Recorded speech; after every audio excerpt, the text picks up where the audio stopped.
चलो आज આપણે ધોરણ 11 માં ચેપ્ટર નંબર 4 શરૂ કરીશું। ચેપ્ટર નંબર 4 એ છે સમતલમાં ગતિ। સમતલમાં ગતિ એટલે કે ટુ ડાયમેન્શનલ મોશન, એટલે કે 2x માં ગતિ થતી હોય એવું, એટલે કે xy ની વચ્ચે ગતિ થાય, yz ની વચ્ચે ગતિ થાય કે પછી xz ની વચ્ચે ગતિ થાય। पहला बेसिक पॉइंट्स જોઈ લઈએ આ ચેપ્ટરના એકદમ ફાસ્ટ। તમને આ બધી વસ્તુનો ખ્યાલ હશે, જે જરૂર છે એટલું લખું છું। ડોટ પ્રોડક્ટ તમે સાંભળ્યું હશે, શીખેલું હશે। એ છે a સદિશ ડોટ b સદિશ બરાબર ab cos થીટા, એટલે કે આ થીટા છે એ a અને b વચ્ચેનો ખૂણો કહી શકાય। અહીં a છે એ છે મૂલ્ય કહી શકાય, અને આ b છે એ પણ મૂલ્ય છે, એટલે a સદિશનું મૂલ્ય a, b સદિશનું મૂલ્ય b। એવી જ રીતે આપણી પાસે ક્રોસ પ્રોડક્ટ છે। ક્રોસ પ્રોડક્ટ એટલે કે a સદિશ ક્રોસ b સદિશ બરાબર ab sin થીટા થાય। ખાસ કે ક્રોસ હોય ત્યારે sin થીટા છે, ડોટ હોય ત્યારે cos। બંનેને કેવી રીતે શોધવાના એનું એકાદી એક્ઝામ્પલ લઈશું। પછી આ ખબર હોવી જોઈએ કે i કેપ છે, આ છે શું, તો એવું નોલેજ હોવું જોઈએ કે એકમ સદિશ છે, અને એકમ સદિશ કઈ દિશા માટે છે, તો x દિશા માટે છે, એટલે કે i કેપ x દિશા બતાવશે, j કેપ y દિશા બતાવશે, અને k કેપ એ z દિશા બતાવશે। એટલે આપણે આ 2D માં ભણવાનું છે, ટુ ડાયમેન્શનલ, તો દિશા બતાવવી જરૂરી છે, એટલે કે સદિશમાં રિપ્રેઝન્ટ કરવું જરૂરી છે, એટલે કે સદિશનો મતલબ જ છે દિશા અને મૂલ્ય। એટલે i j કે શેના માટે જે આપણને ખ્યાલ હોવો જોઈએ। પછી ગુણધર્મો છે જે ખબર હોવા જોઈએ કે ભાઈ i ડોટ i અથવા તો j ડોટ j અથવા તો k ડોટ k આનો જવાબ 1 થાય, કારણ કે i એના બધા છે એકમ સદિશ। એકમ સદિશનું મૂલ્ય હંમેશા એક જ હોય, એટલે 1 ગુણ્યા 1 કરો એટલે એક જ જવાબ આવે, એટલે આનો ગુણાકાર 1 થાય। પણ ઓપોઝિટ હોય, એટલે કે i ડોટ j અથવા તો j ડોટ k અથવા તો k ડોટ i, તો આનો જવાબ થશે 0। એટલે આપણને ખબર હોય છે કે જ્યારે પણ કોઈ દાખલાની અંદર તમે એકમ સદિશના ગુણાકાર કરો ડોટ પ્રોડક્ટ, ત્યારે બંને સમાન હોય તો 1 લખવાનો છે, અસમાન તો 0 લખવાનો। એટલે આ વસ્તુનો ખ્યાલ હોવો ખૂબ જ જરૂરી છે। પછી તમને બેઝિક આ ચેપ્ટરની અંદર શું આવડવું જોઈએ, તો સરવાળા બાદબાકી ગુણાકાર કરતા આવડવા જોઈએ। એનું આપણે ફાસ્ટ ઉદાહરણ લઈ લઈએ કે a સદિશ બરાબર 3i પ્લસ 5j છે, અને b સદિશ બરાબર કોઈ પણ 2i પ્લસ 4j છે। હવે કોઈ એમ કહે કે ભાઈ આનું ફક્ત a સદિશ ડોટ b સદિશ કરો, એટલે કે ડોટ પ્રોડક્ટ કરો, ગુણાકાર કરો ખાલી, બરાબર। તો ગુણાકાર કરવાથી શું થશે, તો આ બંનેનો ગુણાકાર કરીશું તો x નો ગુણાકાર કરવાનો, એટલે કે 3 દુ 6। એ વખતે ધ્યાનમાં રાખવાનું છે કે આ બંનેનો જ્યારે ગુણાકાર કરો છો ત્યારે i ડોટ i શું છે 1, i ડોટ i શું છે 1, તો 3 દુ 6, પછી વચ્ચે આવે પ્લસ, પછી આવે એનો ગુણાકાર કરવાનો છે, 5 ચોક 20। એટલે યાદ રાખજો i અને જે નીકળે કેમ, કારણ કે આ ગુણધર્મ પ્રમાણે, એટલે આનો જવાબ થશે 26। એટલે આવું તમારે ખાસ ધ્યાનમાં રાખવું છે। આગળ લઈએ છીએ પણ ઓલરેડી મેં લખી કાઢેલું છે, પહેલા સમજી લઈએ, બીજું હજી વાત કરીએ છીએ। હવે આ ટોપિક છે ને મોસ્ટ ઇમ્પોર્ટન્ટ ટોપિક છે।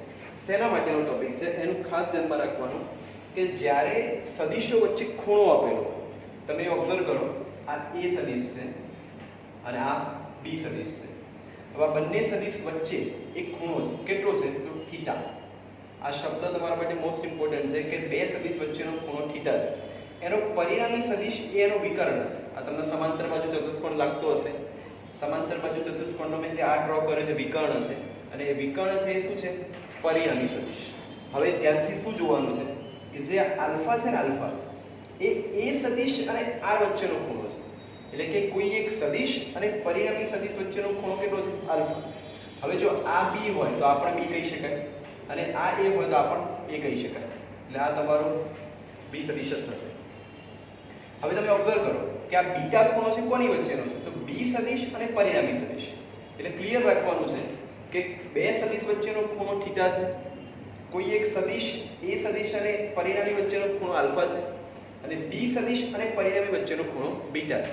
હવે જુઓ ખાસ આના પરથી એક સૂત્ર લખેલું છે જે ખૂબ જ કામનું છે। હા, પણ કેવી રીતે બનાવવાનું એ તમને આવડવું જોઈએ, દાખલામાં વાપરતા આવડવું જોઈએ. sin આલ્ફા ભાગ્યા b છે, બીટા નથી, ધ્યાન રાખજો ખાસ. નીચે જે લખેલું છે ખૂણા નથી, સદિશ છે. આ ઉપર છે ખૂણો છે. હવે આલ્ફા ખૂણો કોની વચ્ચેનો છે? તો a અને r વચ્ચેનો. તો તમે જુઓ કે a અને r આવી ગયા તો બચ્યું કોણ? b સદિશ, એટલે નીચે b આવે. જે વધેલું હોય ને છેલ્લે નીચે આવે. અહીં sin થીટા, થીટા કોની વચ્ચેનો ખૂણો છે? a અને b વચ્ચેનો. તો કોણ વધ્યું? r, એટલા માટે નીચે r આવે. સેમ વે sin બીટા, એટલે કે આ બંને વચ્ચેનો ખૂણો છે તો વધ્યું કોણ? a, એટલા માટે નીચે a આવે. ભલે આ સૂત્ર આ રીતે લખ્યું હોય, આ ફિગર આવી રીતે આપેલી હોય, તમને દાખલો એવી રીતે આપી શકે છે. ઉદાહરણ તરીકે ખાલી એક બેઝિક સામાન્ય ઉદાહરણ લઈ લો. આવો એક ત્રિકોણ આપેલો છે અને અહીં આપેલું છે આલ્ફા, અહીં આપ્યું છે બીટા, અહીં આપ્યું છે ગેમા. આ સદિશ હોય સપોઝ a, આ b છે અને આ c છે. આવો દાખલો તમને પૂછ્યો અને તમારે કંઈક સૂત્ર બનાવવાનું થયું તો આવું કેવી રીતે મેચ કરી શકાય? તો જો sin આલ્ફા, આલ્ફા કોની વચ્ચેનો થયો? a અને b વચ્ચેનો. તો કોણ લખવાનું? c, નીચે આવે c. ઇઝ ઇક્વલ્સ ટુ શું લખવાનું? sin બીટા, બીટા કોની વચ્ચેનો ખૂણો છે? a અને c વચ્ચેનો. તો જવાબ આવશે નીચે b. અને છેલ્લું આવે sin ગેમા, ગેમા b અને c વચ્ચેનો છે તો નીચે આવશે a. હવે જે પણ ડેટા આપેલો તમને આ સૂત્ર લખતા આવડી જાય તો તમને આલ્ફા આપેલો હશે, બીટા આપેલો હશે, કંઈક શોધવાનું હશે તો આનો ઉપયોગથી તમે શોધી શકશો. બરાબર? એટલે આ કમ્પેરિઝન કરવાથી આ જવાબ મળે છે. બીજું, એના સિવાય આ એક ઇક્વેશન છે, આમાંથી જ છે. બરાબર? શું લખ્યું છે? tan alpha. એટલે ક્લિયર હોવું જોઈએ કે આ સૂત્ર શેના માટે છે? તો થીટા શોધવા નથી. આલ્ફા એટલે કોઈ એક સદિશ અને પરિણામી સદિશ વચ્ચેનો ખૂણો શોધવાનો છે, જેની અંદર b sin θ upon a plus b cos θ વાળો સૂત્ર છે. એટલે આ પણ વાપરી શકાય, આ પણ વાપરી શકાય, આના પરથી આવી રીતે બનાવી પણ શકાય. બરાબર?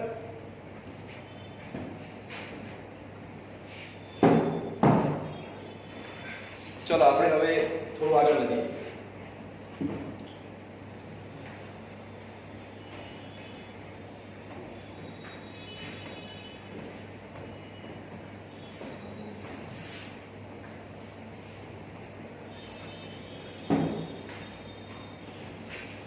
જો આ એવું વિચારી લઈએ, અમે રહેવા દીધું છે કામનું છે એટલા માટે, શીખવા માટે શીખી લઈએ કે ભાઈ a સદિશ is equals to 2y plus 3j plus 5k અને b સદિશ તમને આપેલા છે 6i પ્લસ 2j માઇનસ 3, આવું આપેલું છે.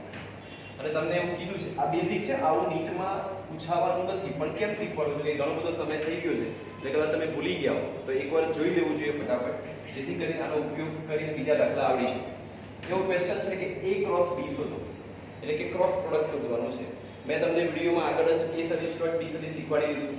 એવી જ રીતે હવે a ક્રોસ b કેવી રીતે કરવાના? તો a ક્રોસ b પછી નિશ્ચાયકની રીત કરવાની. આમાં ડાયરેક્ટલી ગુણાકાર નથી થતો, આમાં નિશ્ચાયકની રીતથી કરવાનું હોય છે. એટલે કે અહીં i, j અને k લખી કાઢવાનું. પછી a સદિશ, એટલે a સદિશના સહગુણક લખવાના, એટલે કે 2, 3 અને 5. પછી b સદિશના સહગુણક, એટલે કે 6, 2 અને -3. આવું નિશ્ચાયકની રીતથી લખી નાખવાનું. પછી હવે આનો ગુણાકાર કરવાનો. કેવી રીતે આનો સોલ્વ કરવાનો એ આપણે જોઈએ. સૌથી પહેલા જ્યારે i લેશો ને ત્યારે હંમેશા પ્લસ લેવાનું, j લો ત્યારે હંમેશા માઈનસ લેવાના છે અને k લો ત્યારે પ્લસ. જ્યારે પણ પહેલા તમે i લીધું એટલે એની કોલમ અને એની હાર બંધ કરી દેવાની છે. વધેલો જે પોર્શન છે એમાં આ બંનેનો ગુણાકાર માઈનસ આ બંનેનો ગુણાકાર કરવાનો, એટલે કે 3 તારી 9 -9 વચ્ચે હંમેશા માઈનસ, 5 2 10. પછી જે હંમેશા માઈનસ લેવાનો છે. હવે ફરી એની પણ તમે કોલમ અદરનો એ કરી દેશો તો અહીં જે શું દેખાશે? તો આવે દેખાશે, એટલે કે 3 2 -6 અને 5 6 -30. અને છેલ્લું તમારે લેવાનું છે k. એમાં પણ સેમ આ કરી દેશો તો તમને દેખાશે 2 2 4 -6 તરી 18. ઓકે, હવે માઈનસ માઈનસ એટલે કે -19 આવી, માઈનસ માઈનસ -36. ધ્યાન રાખજો -36 અને માઈનસ એટલે +36 છે. અને છેલ્લામાં 4 માંથી 18 જાય -14. બસ આ થઈ. આ તમારો જે જવાબ આવ્યો એ આવ્યો a ક્રોસ b. તો મેં તમને એવું શીખવાડી દીધું શોર્ટમાં, પણ થોડું ફાસ્ટ, કે ભાઈ a સદિશ ક્રોસ b સદિશ કેવી રીતે શોધવાનું. નિશ્ચયકની મેથડથી આ તમારો જવાબ આવે. ચલો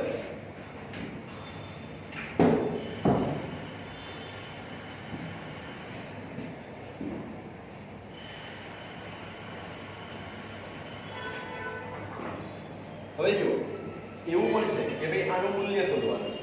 તો ચેપ્ટર 4 ની અંદર જ્યારે પણ મૂલ્ય શોધવાનું આવે તો મૂલ્યને રિપ્રેઝેન્ટ કરવાનું છે માનાંક વડે અથવા તો એકડો એ લખી નાખવાનું. અને મૂલ્ય કેવી રીતે શોધવાનું? તો હંમેશા અંડર રૂપમાં બધાના વર્ગોનો સરવાળો. જ્યારે પણ કોઈ પણ સદિશનું મૂલ્ય શોધવાનું આવે તો અંડર રૂપમાં બધાના વર્ગોનો સરવાળો.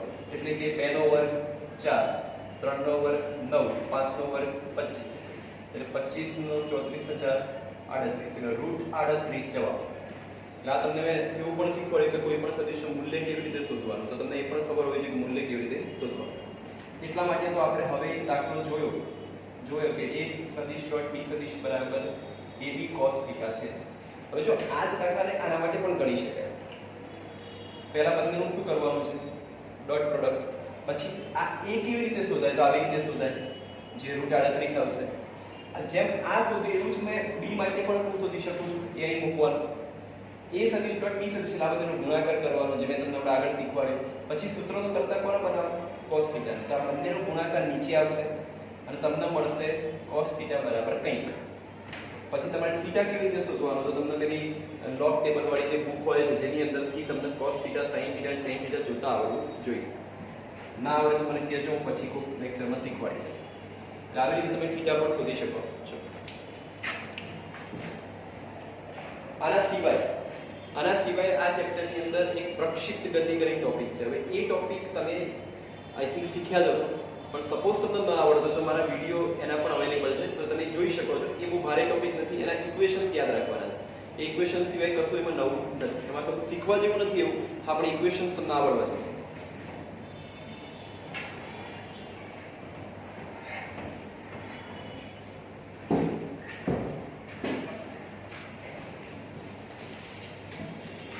ચલો હવે આપણે એમસીક્યુ સોલ્વ કરીશું. પહેલો એમસીક્યુ છે જે આના પર બેઝડ છે, એટલે બધા ધ્યાન રાખજો ખાસ. એમસીક્યુ એવો છે કે 2 forces equal to P and 2P newton. ધ્યાનથી જોજો. બે બળ આપેલા છે. બે બળો, એક બળ છે P અને બીજું બળ છે 2. એટલે બે બળ તમને આપેલા છે P અને 2. Act on a particle, કોઈ એક કણ પર લાગુ પડે છે. If the first be double and the second be increased by 20 Newton. આવાનો મતલબ એવો થાય કે બીજામાં 20 નો વધારો કરવાનો. ધ્યાનથી જોજો. રકમમાં એવું કહે છે કે પહેલો કેસ આ રાખો કે જેમાં આવું બે બળ છે. હવે બીજામાં 20 નો વધારો કરો એટલે કે 2p + 20 કહેવાય. અને પહેલું છે એ બમણું કરો તો એનો મતલબ કે જે p છે એને શું કરવાનું કહે છે લોકો? 2p. ધ્યાનથી જોજો. બે દાખલા થઈ ગયા જેમાં બે કેસ થશે. પહેલો કેસ છે p અને 2p. પછી લોકો એવું કહે છે કે બીજામાં 20 નો વધારો કરો એટલે +20 કરે. પહેલામાં બમણું કરો એટલે આ કરે. એક આ બીજો નવો કેસ આવી જશે અને આ તમારો પહેલો કેસ. હવે ક્વેશ્ચન એવો છે કે the direction of the resultant is unaltered, મતલબ ડાયરેક્શન બદલાતી નથી. તો p શોધો. તો p ની કિંમત શોધવાની છે કે એક્ચ્યુઅલી આ જે બે બળ પસંદ કર્યા છે એમાં p ની વેલ્યુ કેટલી હશે. હવે જો આ દાખલાની અંદર અગેન ભલે અત્યારે તો હું શીખવાડું એટલે તમને ખબર હોય કે શું કરવાનું છે આપણે, પરંતુ એમને કોઈ એમસીક્યુ અગર આવ્યું તો કેવી રીતે સોલ્વ કરવાનું? તો જુઓ, એવી ખબર પડવી જોઈએ કે બે બળોની વાત છે. તમે આ ફિગરમાં પણ જુઓ, બે સદિશની વાત હતી, a સદિશ અને b સદિશ. અને અહીં એક શબ્દ લખ્યો છે કે direction of the resultant is unaltered. એનો મતલબ એવો થાય કે જે પરિણામી છે એની દિશા બદલાતી નથી. એટલે એના પરથી ખબર પડે કે આ ટોપિકનો યુઝ કરી શકાય છે. હવે તમે જુઓ હું કેવી રીતે યુઝ કરું છું. આ સૂત્ર આપણે વાપરીશું. તો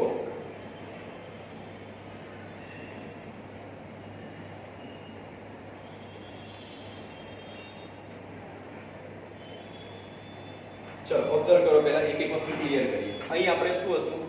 b હતો. જે b અહીં છે એ જ b અહીં છે. એટલે અહીં હોય એ જ અહીં આવે અને અહીં તમારે a છે. આપણા દાખલાના કેસમાં તમે ચેક કરો. એક p છે એક 2p છે.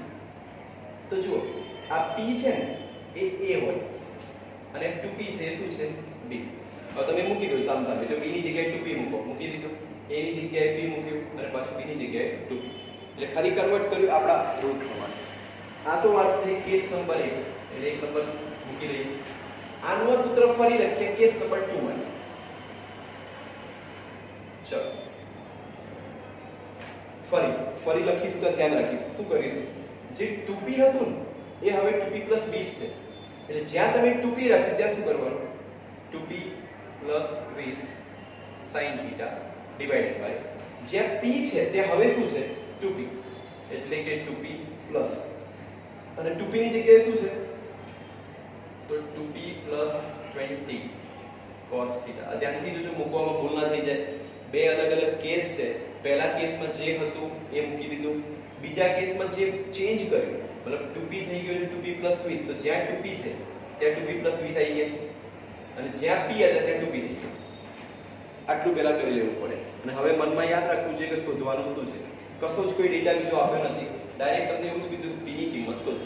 તો આવા કેસની અંદર કોઈ ઓપ્શન નથી, કોઈ એવું ગણિત નથી કે સોલ્વ કરી શકે, તો સરખાવવા પડે. તો બંનેને જો તમે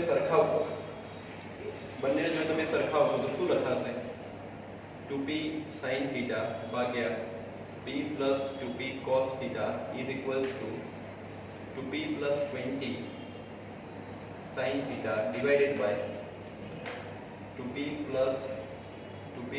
20 cos θ. હવે જો સૌથી પહેલા હવે આનું ગણિત કરવાનું થાય તો થઈ શકે છે, તમે ઘણો બધો ટ્રાય કરો, સોલ્વ કરતા રહો. તો જો ફિલહાલ તો એક વસ્તુ ઉડતી દેખાય છે, આ sin θ અને sin θ ઉડી જશે, બીજું કશું ઉડશે નહીં. હવે બીજું કંઈ ના ઉડે તો શું પ્રોસેસ કરી શકાય, તમે ચોકડી ગુણાકાર કરો, તમે આખું આ પદ અહીં લઈ જાઓ, આ લઈ જાઓ તો બહુ ભારે થઈ જાય. તો એના માટે ગણિતનો નિયમનો યુઝ કરવાનો છે. એ નિયમ શું છે,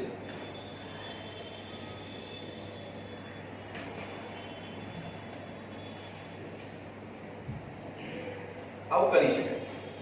આ ગણિતનો નિયમ છે, a ભાગ્યા b બરાબર c ભાગ્યા d બરાબર a minus c upon b minus d, એટલે કે આ બંનેની બાદબાકી ભાગ્યા આ બંનેની બાદબાકી. આ રૂલ ફોલો કરી શકાય. આ તમારે મગજમાં રાખવું જોઈએ, કારણ કે નીટની અંદર કેલ્સી વપરાતું નથી, એટલે પાછું બહુ ભારે ગણિત કર્યા સિવાય તમે ક્યાંય પણ આ યુઝ કરી શકો જ્યારે કોમ્પ્લેક્સ ગણતરી આવે ત્યારે. હવે આમાં શું કરશે, આપણી પાસે એવો ટાઈમ નથી, પણ તમને હું કહીશ, તમને ના આવડે મને વોટ્સઅપ કરી શકો છો.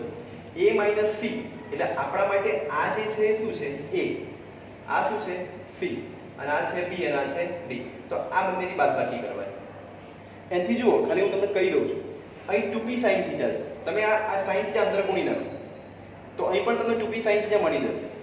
જો તમે બંનેની બાદબાકી કરશો તો 2p sin θ ઉડી જશે, તો ઉપર ખાલી 20 sin θ રહેશે, તો તમારું હલકું થશે સમીકરણ. સેમ વે નીચે પણ તમે બંનેની બાદબાકી કરશો તો ઘણું બધું નીકળી જશે. અને આવું કરવાથી તમને ફાઇનલી p બરાબર 10 ન્યૂટન મળી જશે. p બરાબર શું મળશે 10 ન્યૂટન. તો તમે p મૂકી દો તો 10 ન્યૂટન, p 10 મૂકો 10 દુ 20. તો ખબર પડી જાય કે શરૂઆતમાં જે બે બળ પસંદ કર્યા હતા એ કયા હતા, 10 અને 20. તમને એવો એક પ્રશ્ન પૂછી કે ભાઈ પછી જે હતા એ કેટલા હતા, તો એમાં તમારે કિંમતો મૂકતા રહેવી. અહીં 10 મૂકો, 10 દુ 20, અહીં પણ 10 મૂકો, 10 દુ 20, 20 + 20 40. એટલે આ તમે બંનેના સરખાવવાનો કન્સેપ્ટ, અને આ આયા પછી કન્ફ્યુઝ ન થવું. ઘણીવાર કન્ફ્યુઝ થઈ જવાય મોટાભાગના કેસમાં કે આનું સાદુરૂપ કેવી રીતે આપવું. તો આ વસ્તુ ખાસ તમે ધ્યાનમાં રાખજો. આ વસ્તુ માટે જ મેં એમસીક્યુ લીધેલો છે. ચલો હવે નેક્સ્ટ એમસીક્યુ જોઈશું.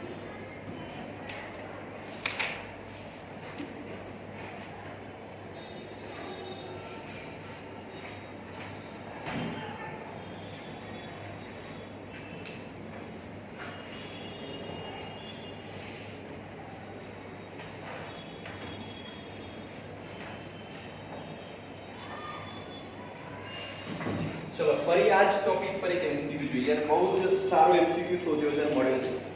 પહેલા ક્વેશ્ચન જોઈ લઈએ, ધ્યાનથી જોજો. જે લોકો મેથ્સ ઓછું આવડે એ લોકોએ ખાસ જોવું જોઈએ. The sum of the magnitude of two forces, એટલે એવું કહે છે કે બે બળ છે એમનો સરવાળો આપેલો છે. ધ્યાનથી જોજો, બે બળોનો સરવાળો આપેલો છે. એટલે કે ધારી લઈએ રેન્ડમલી, તમે બળના નામ કોઈ પણ આપી શકો છો, F1 F2 P1 કંઈ પણ. તો આપણે ધારી લઈએ કે બે બળ છે P અને Q છે, અને P + Q બરાબર 18 ન્યૂટન છે એવું આપેલું છે. ઇંગ્લિશમાં હું રકમ બોલું છું અને ગુજરાતી કન્વર્ટ કરું છું. The sum of the magnitude of two forces acting at a point is 18 Newton, 18 Newton. The magnitude of the resultant is 12 Newton. ધ્યાનથી જોજો ખાસ. પરિણામી બળ પણ તમને આપેલું છે. એ આપ્યું છે 12 ન્યૂટન. ધ્યાનથી જોવાનું ખાસ. બે બળનો સરવાળો આપ્યો છે અને બે બળનો જે પરિણામી બળ છે એ પણ તમને આપેલું છે 12 ન્યૂટન. અને એવું કીધું છે કે if the resultant makes an angle 90 with the force of smaller magnitude. આ શબ્દ બરાબર ધ્યાનથી ગુજરાતી સમજજો. if the resultant makes an angle, એટલે આ ફિગર પર પણ ધ્યાન આપજો ખાસ કે જે પરિણામી છે, ધ્યાનથી, જે પરિણામી છે એ નાના બળ સાથે 90 નો ખૂણો બનાવે છે. કારણ કે તમારી પાસે બે બળ છે.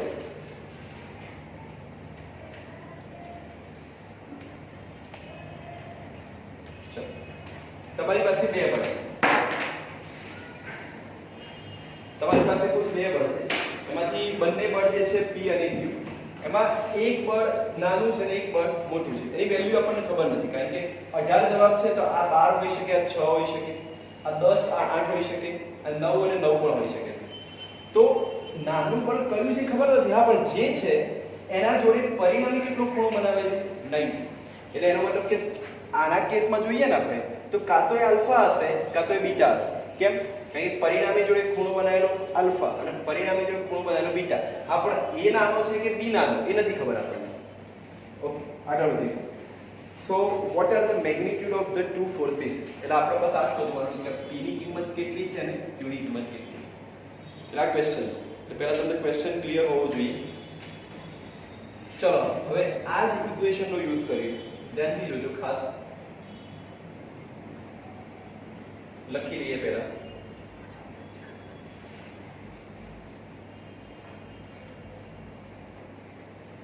ઓકે, જો ડાયરેક્ટ સૂત્ર મેં ત્યાં લખ્યું પણ અહીં આપણે નામ P અને Q આપેલું છે તો આપણે થોડું ચેન્જ કરવું જોઈએ. તો શું ચેન્જ કરીશું આપણે?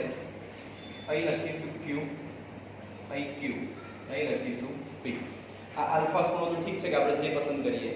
હવે સૌથી પહેલા આ વસ્તુ આવી ગયા પછી આ તમને આલ્ફા છે અને અહીં પણ તમે ચેક કરો આલ્ફા છે. આલ્ફા શું હતું? તો પરિણામી અને કોઈ એક સદિશ વચ્ચેનો ખૂણો. હવે એવું ખબર નથી કે આ નાનો હશે પણ એવું ધારી લઈએ કે સપોઝ આ નાનો છે તો ત્યાં હું મૂકીશ આલ્ફા આપેલો છે કેટલો? 90. તો tan 90 q sin θ upon p plus q cos θ. ચલો હવે તમને બધાને tan 90 ની વેલ્યુ ખબર હોવી જોઈએ. છતાંય જો ના ખબર હોય તો તમે આવી રીતે બનાવી શકો છો. tan θ sin 90 ભાગ્યા cos 90. tan 90 ની કિંમત કેવી રીતે મળે? sin 90 ભાગ્યા cos 90. sin 90 એટલે 1 થાય, cos 90 0 થાય એટલે જવાબ આવે ઇન્ફિનિટી. હવે ધ્યાનથી જોજો, ગણતરી કરવાની નથી, ખાલી સમજવાનું. અહીં ઇન્ફિનિટી છે એવું કઈ રીતે આપણને આપ્યું છે તો તમે કોમન સેન્સ લગાવો કે અહીં ઇન્ફિનિટી જવાબ લાવવો હોય તો આ નીચેનો ભાગ શું હોવો જોઈએ? ઊંધું વિચારવાનું છે. આ tan 90 બરાબર ઇન્ફિનિટી થાય તો આ બેનો ભાગાકાર એવો થવો જોઈએ કે જવાબ ઇન્ફિનિટી હોય. તો કોમન સેન્સ છે નીચેવાળો પોર્શન કેટલો હોવો જોઈએ? 0. કારણ કે સમથી કોઈ પણના ભાગ્યામાં 0 હોય જવાબ શું આવે? ઇન્ફિનિટી. એટલા માટે આપણને શું મળ્યું જે આપણા માટે કામનું હતું? p plus q cos θ = 0. શું મળ્યું? p plus q cos θ બરાબર 0. આ આપણા માટે ઇમ્પોર્ટન્ટ છે. નંબર 1. ચલો આગળ વધીશું. હવે બીજું આપણી પાસે છે તમને આ આપેલું છે p plus q બરાબર 18 ન્યૂટન. બીજું આપ્યું છે પરિણામી બળ 12 ન્યૂટન. હવે આ પરિણામી છે ને એ તમને આવડતું હશે એવી આશા રાખું છું.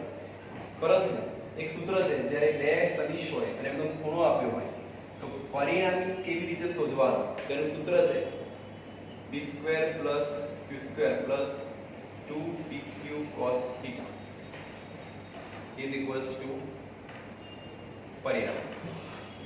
યાદ રાખજો, પરિણામી શોધવાનું સૂત્ર છે √ બંનેનો વર્ગોનો સરવાળો + 2pq cos θ. હવે તમે અહીં ધ્યાનથી જુઓ કે આની અંદર આપણે કંઈક વેલ્યુ મૂકી શકીએ છીએ, કંઈક કરી શકીએ છીએ. કેમ? આ પરિણામી તમને આપેલો છે. કેટલો આપેલો છે? 12 ન્યૂટન. તો અંદર શું મૂકી શકશું?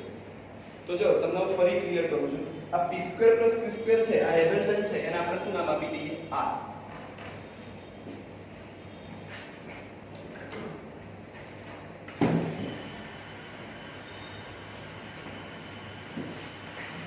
સૌથી પહેલા પરિણામી છે, અંડરરૂટ છે, અંડરરૂટમાં રાખશો તો ભારે પડશે, બંને બાજુ વર્ગ કરી દેવાનું, બંને બાજુ શું કરવાનું? સ્ક્વેર. તો શું થઈ જશે?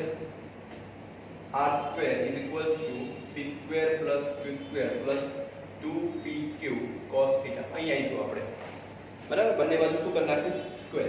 હવે ઉપયોગ કરવાનો વિચારીએ કે આનો કંઈક ઉપયોગ થઈ શકશે મારા જોડે અને બીજું કંઈક કરી શકાશે 18 ન્યૂટન રિલેટેડ. પણ કેવી રીતે કરશું? જેની અંદર મેબી જોજો થોડા નાના અક્ષર કાઢું છું. આની અંદર તમે છે ને q ની જગ્યાએ અથવા p ની જગ્યાએ maybe go with p. Suppose p = 18 - q લખાશે. આમાં p = શું લખાશે? 18 - q. એવું ને એવું અહીં પણ કરી લઈએ. અહીં પણ p ના સૂત્રનો કરતા બનાવીએ તો q cos θ પેલી બાજુ જાય એટલે શું થઈ જશે? -q cos θ થશે. એટલે આમાંથી પણ p ના સૂત્રનો કરતા બનાવ્યો, આમાંથી પણ બનાવ્યો, એવું મૂકી દઈએ. ચલો r આપેલા છે કેટલા? 12 12 નો વર્ગ 144. ચલો p² ની જગ્યાએ શું થઈ જશે? 18 - q નો સ્ક્વેર. પછી q² તો એમને એમ જ છે, એ તો અડીશું નહીં. પછી +2. હવે p ની જગ્યાએ શું લખીશું? -q cos θ. ધ્યાનથી જોજો, -q cos θ અને અહીં એક q છે એટલે શું થઈ જવાનું? અહીં થઈ જશે -2p ની જગ્યાએ q cos θ એટલે કે q², અહીં થઈ જશે cos² θ. ચેક કરી લેજો ખાસ, બરાબર? સાદું રૂપ છે જેમાં તમારે અહીં p ની જગ્યાએ કિંમત મૂકી, q એમને એમ રાખ્યો, પાછળ 2 એમને એમ રાખ્યો, p ની જગ્યાએ લખ્યું -q cos θ, cos θ અને cos θ બે વાર છે એટલે cos² θ. હવે તમે એક ઓબ્ઝર્વ કરો, આનું સાદું રૂપ આપશો તમે, બરાબર? તો તમને q બરાબર જવાબ મળી જશે. ઓકે, તો આનું સાદું રૂપ આપ્યા પછી તમને q બરાબર જવાબ મળી શકે છે. અને q બરાબર તમને મળશે તે, અને q મળી જાય તો q ની કિંમત અહીં મૂકવાની, એટલે કે 18 - 13 એટલે કે 5. એટલે આવી રીતે આ દાખલો ગણી શકાય. ખાસ ધ્યાનમાં રાખજો, આપણે એક સારો એક્ઝામ્પલ હતો અને નીટમાં પૂછાઈ શકે એવું હતું કે એવું નથી કે ગણતરી ભારે છે. તમે જુઓ કેલ્સીનો ક્યાં યુઝ થઈ શકે એવું નથી. આ પણ તમે હજી બસ મેં કર્યું નથી, બાકી તમે સોલ્વ કરશો એટલે તમને ઈઝીલી જવાબ મળી જશે. એટલે આ દાખલા ધ્યાન રાખજો ખાસ.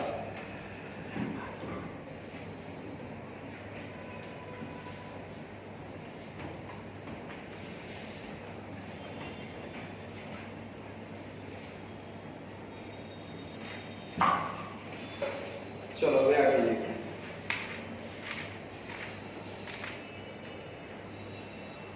ઓકે, નેક્સ્ટ ક્વેશ્ચનમાં એવું કીધું છે, ઇંગ્લિશમાં છે પણ હું ડાયરેક્ટ ગુજરાતીમાં સમજાવું છું કે એમાં આપ્યું એવું છે કે પહેલા તો ડાયરેક્શનની વાત છે, આપણે ડાયરેક્શન ડ્રો કરવી જોઈએ.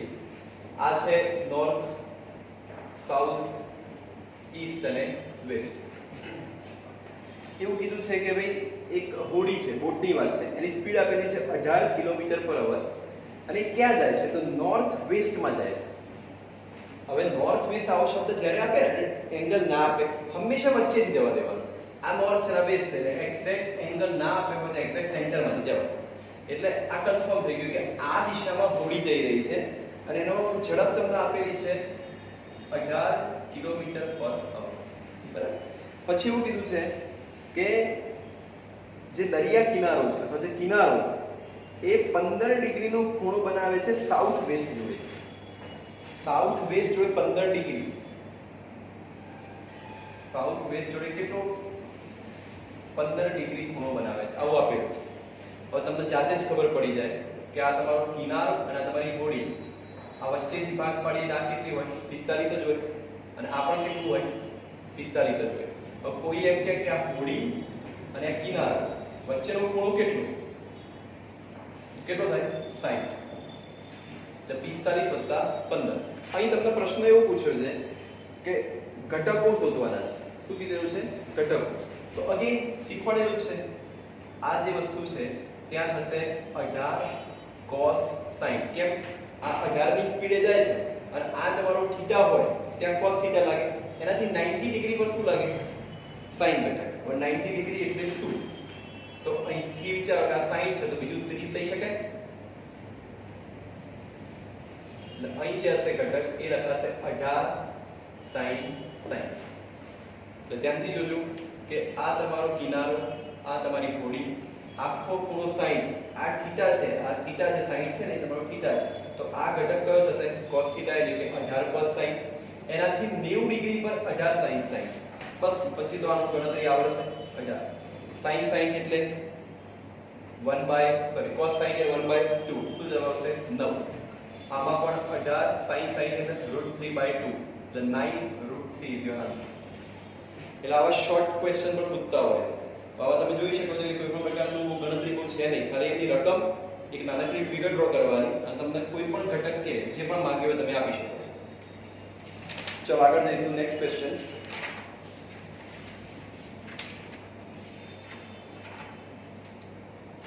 ઓકે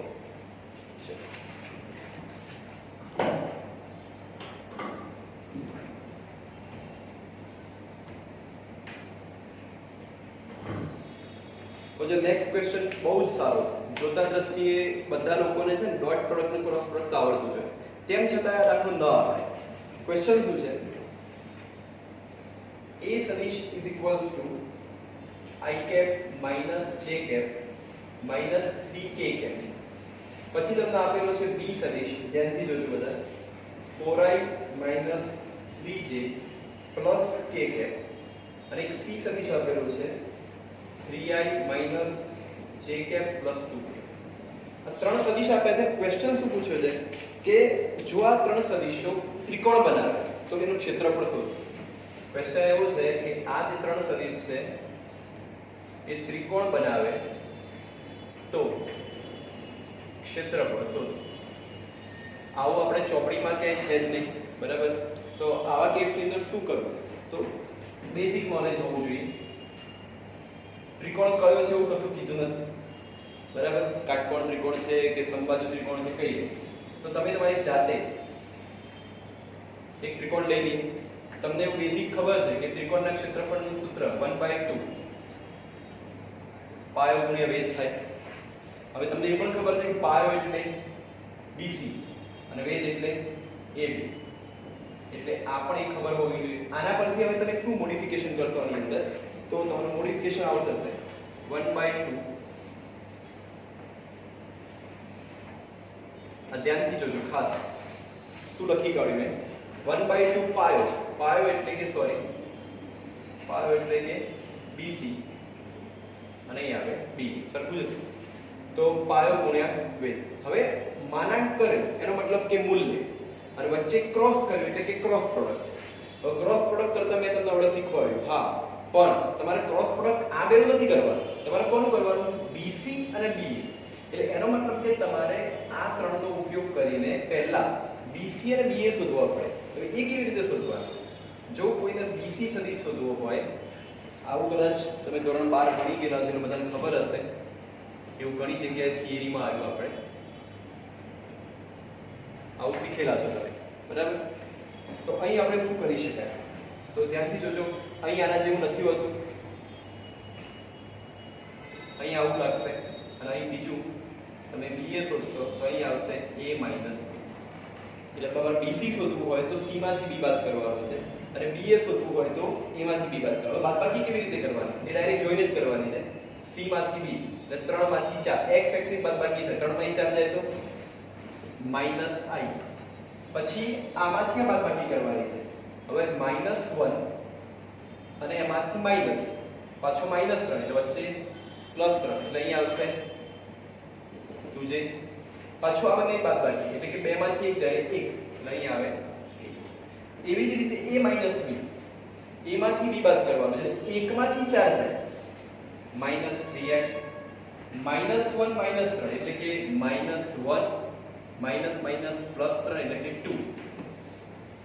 2j, અને -3 -1 એટલે કે -4. બસ હવે દાખલો પાછો સેમ ટુ સેમ થઈ ગયો. કેવી રીતે? હવે તમને મેં શીખવાડ્યું એમ શું કરવાનું, એવું શીખી ગયેલા છીએ કે ભાઈ BC સદિશ ક્રોસ BA સદિશ નિશ્ચાયક બનાવવાનું, I જે અને કે કરવાનું, વેલ્યુ જોઈ જોઈ મૂકવાની. -1 2 1 અહીં આવશે -3 2 અને -. આ તમારે સોલ્વ કરવાનું. આ તમે સોલ્વ કરશો એટલે તમને જવાબ મળશે અને એનું મૂલ્ય શોધશો. મૂલ્ય કેવી રીતે શોધવાનું? આ સુધી આપણે તમારે એક જવાબ આવશે આના જેવો છે. મૂલ્ય એટલે અંડરરૂટમાં બધાના વર્ગોનો સરવાળો. અને મૂલ્ય શોધવા છેલ્લે તમને મૂલ્ય મળે છે 12.8. એની કિંમત તમારે એ મૂકવાની છે. એટલે કે 1/2 ગુણ્યા 12.8 એટલે 12.8 ને 2 વડે ભાગશો ફાઇનલી જવાબ આવે છે 6.4. એટલે ખાસ ધ્યાનમાં રાખજો કે આ જ વસ્તુ છે, પણ ત્રિકોણનું ક્ષેત્રફળ આવે તો એ વખતે આ પાયો ગુણ્યા વેધ કેવી રીતે બનાવવો અને બંનેની સબસ્ટ્રેક્શન કરવાનું, પછી આ મેથડ કોમન. ઓકે, ચલો તો આ હતું ચેપ્ટર નંબર 4. જેટલા વિડિયોઝ બનાવવા શક્ય હશે એટલા બનાવીશું. બધા એમસીક્યુ કવર કરવા મુશ્કેલ છે, પરંતુ ટ્રાય કરીશું કે મેક્સિમમ એમસીક્યુ કોઈને કોઈ કવર થાય. જ્યારે જ્યારે ટાઈમ મળશે, અત્યારે તો સિક્વન્સમાં જ ચાલીશું, એટલે કે આવતા મતલબ કાલે ચેપ્ટર નંબર 5, એના પછી ચેપ્ટર 6 7 એમ જ ચાલશે. પરંતુ જો ટાઈમ મળશે તો એક્સ્ટ્રા ખાલી એમસીક્યુ માટે રેન્ડમલી કોઈ પણ ચેપ્ટરના મિક્સ એમસીક્યુ ચલાવું એવું કંઈક વિડીયો બનાવીશ. Thank you.